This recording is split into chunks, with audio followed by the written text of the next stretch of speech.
Case number 17-1629 in the matter of Donna Kosal. Your Honor, good morning. Craig Daly on behalf of Donna Kosal. Good morning, Mr. Daly, and good morning to Ms. Kosal.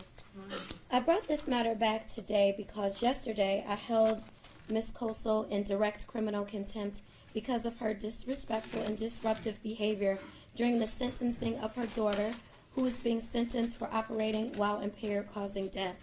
What Ms. Kosal did was, instead of exiting, well, first I guess it was her boyfriend or something, based upon what she said, who was removed from the courtroom for basically laughing at and mocking the family of the victim during the victim impact statement.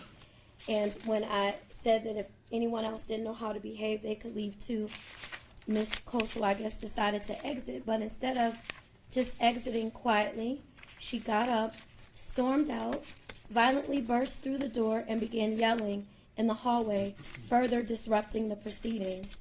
And I have an obligation to ensure that order is maintained in the courtroom. I couldn't allow the gentleman, whose name I don't know, to continue to sit there and laugh, although some people might think laughing is harmless.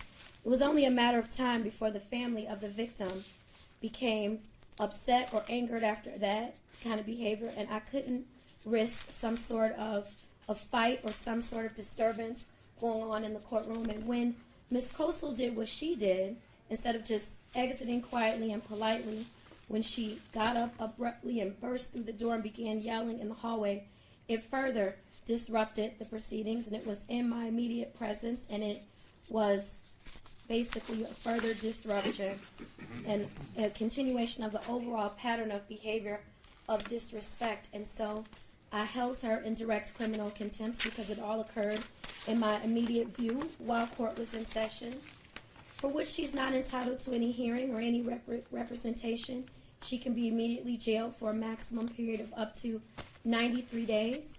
But I decided that under the stress of the circumstances, perhaps I would give her an opportunity to be heard, so I appointed counsel for her. Have you had a chance to speak to her today, Mr. Daly? I have, Judge. And is your client prepared to say anything? Yes, she accepts responsibility for her conduct. She admits that what she said and did was inappropriate, disruptive, and disrespectful to the court. She's indicated that she's had a history of panic attacks. Now, she's on medication. She apologizes to the court and asks that you discharge the contempt hearing, Judge. All right. Ms. Kosal, is there something you'd like to say? Yes, I deeply apologize for what I did. I was under a lot of stress. I'm going through some doctor's appointments today for my heart. It's just everything overwhelmed, and I deeply apologize for what I did in your court. I just needed to get out. And it's been very hard for me this year, and I know for the other family, and I'm so sorry for what I did, and I know it was wrong, and I apologize. All right. Well, I accept your apology, and, you know, really, for me, my only job here, my only role here is to make sure that things are done fairly, efficiently, and that everyone involved in the process is respected.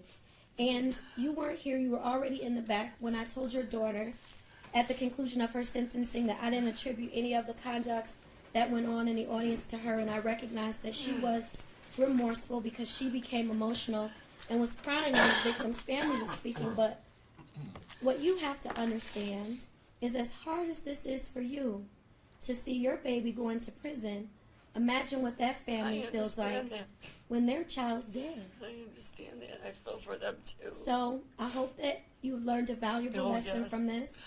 And I hope that it will serve as a message to anyone doing business in the Frank Murphy Hall of Justice, or any court for that matter, that there's just a manner, things have to be conducted in decency and order.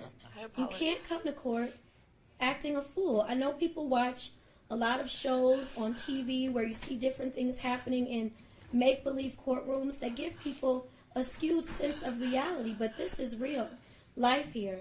And we just can't have people behaving like that. It can't be tolerated.